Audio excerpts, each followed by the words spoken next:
महिलाएं अपने अधिकारों के प्रति जागरूक हों, अपने अंदर बेहतर नेतृत्व के गुण विकसित करें। प्रधानमंत्री नरेंद्र मोदी ने भी हरियाणा की धरती से ही बेटी बचाओ बेटी पढ़ाओ का नारा दिया था।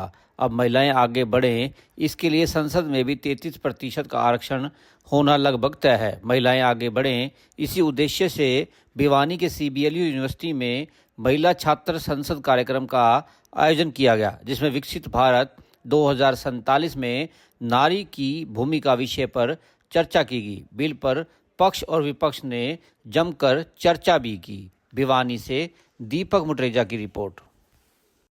मैं सिर्फ ये कहूंगी कि हम सिर्फ विद्यार्थी हैं, इस चीज का फर्क है, वरना हमने जो एक्सपीरियंस यहाँ पे लिया है वो सेम रहा है।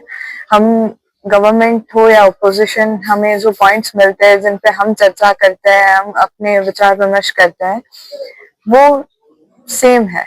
तो फर्क तो नहीं है इसलिए। क्या मानते हो आप? जी बिल्कुल, हम इस चीज से बहुत कुछ सीखे एंड हमने सुना है कि अगर आप सीखते हो फिर आप आगे 3 लोगों को पहुंचाते हो, फिर वहां से वो चेन आगे बढ़ता है।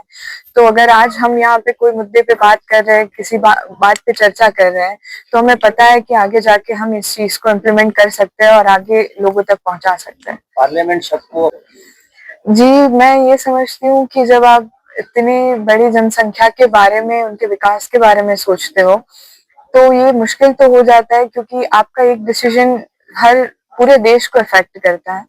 तो मुश्किल तो है, लेकिन जब देश की जनता आपको ट्रस्ट करके आपको चुनती है उनके लिए, तो ये तो बड़ी बात है। हमारी यूनिवर्सिटी यहाँ पे पहली बार आई है। This is the 4th national women parliament and जय नारायण व्यास यहाँ पे पहली बार आई है एंड बहुत ही नया एक्सपीरियंस था। नए तरीके से हमने पार्लियामेंट को जाना और समझा।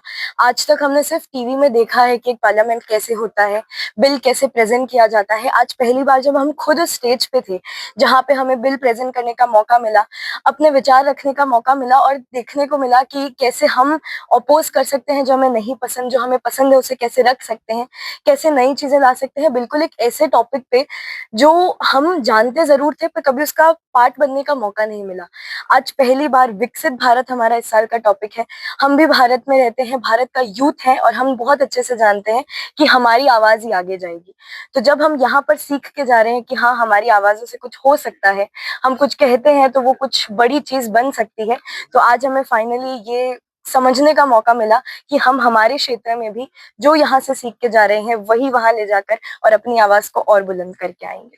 देखो, भारत सरकार महिला सशक्तिकरण की ओर बढ़ रही है और इसके लिए काफी प्रयास किए जा रहे हैं। और अब आपका जो आने वाले समय में संसद में जो बिल आया है उस पर भी चर्चा हुई है और उसको पास भी करने जा रहे हैं। उसमें महिलाओं की भागीदारी होने के बाद उनको एजुकेट करना भी बहुत जरूरी है कि संसदीय प्रणाली हमारी कैसे कार्य करती है। CBLU में हमारी जो वर्दी वाइस चांसलर हैं दीप्ति धर्मानी जी, उन्होंने इस चीज का इनिशिएटिव लिया, क्योंकि महिला सशक्तिकरण पे जब बात आएगी तो महिलाएं राजनीति में तो आ रही हैं, लेकिन शिक्षित महिलाएं आए, ज्यादा महिलाएं आए। मतलब 33% जब आप कोटा दोगे परिसीमन के बाद जब लागू होगा, तो 33% में ज्यादा से ज्यादा ये ना रहे कि भाई अपने पति पे डिपेंड है, कोई भाई पे डिपेंड है, ऐसा नहीं। महिलाएं हमारे यहाँ बड़ा अच्छा, उनके अंदर कॉन्फिडेंस भी है और नॉलेज भी है। उस नॉलेज को उनको एक्सपोजर देने के लिए बच्चों को, ये युवा बेटियां हैं यहाँ आई ने कहा कि किस तरीके से बच्चे मोटिवेट हो पाएंगे, उसका माध्यम भी आप ही हैं। कि जिस तरीके से मैं रात को भी देख रही थी कि सोशल मीडिया पर इतनी सारी कवरेज और हर बच्ची का पक्ष की है चाहे विपक्ष की है, as a president, as a PM, as a whip वो अपना रोल रख रही है और वो बच्चे सुन रहे हैं। तो मेरी छोटी गुड़िया है, वो भी जब सुन रही थी तो वो मुझे कहती है कि मम्मा मुझे भी ऐसे ही बोलना सीखना है। कहाँ से बोला इन्होंने, आपने सिखाया अपनी बच्ची को या फिर जो दूसरी यूनिवर्सिटी से आए? तो जब एक छोटा बच्चा मोटिवेट हो सकता है तो ऑब्वियस है जो दूसरे उनके क्लासमेट्स हैं, और अभी 22 विश्वविद्यालयों से हमारे पास टीम्स आई हैं, तो आप देख सकते हैं कि मोटिवेशन था तभी इतनी दूर दूर से चल के लोग 1 तारीख को भी यहाँ पर हमारे बीच में पहुंच चुके थे।